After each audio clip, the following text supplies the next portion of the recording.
Switching to hot melt wax saves the same 5 watts as a $2,000 Aero wheel set, but costs less than a cafe lunch. Independent testing from Zero Friction Cycling confirms that standard wet lube turns into a grinding paste, costing you significantly more drag than wax. In 2026, this is the single most cost-effective mechanical upgrade available. The physics are simple: oil stays wet, attracting road grit that physically abrades your chainrings and cassette pins. Wax dries hard, literally shedding dirt and extending component life by up to 300%.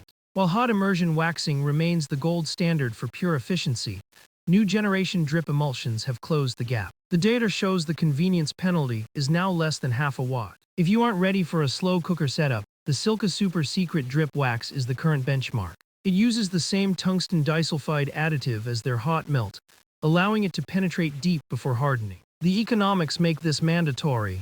A high-end 12-speed chain running on wet lube wears out in 5,000 kilometers. On wax, we consistently see that same chain exceeding 15,000 kilometers. Here is your decision framework. Unless you ride exclusively in wet conditions without the ability to relube, oil is obsolete. Buy a pre-wax chain to skip the initial cleaning, then maintain with drip wax. Stop grinding your drivetrain away, switch to wax today.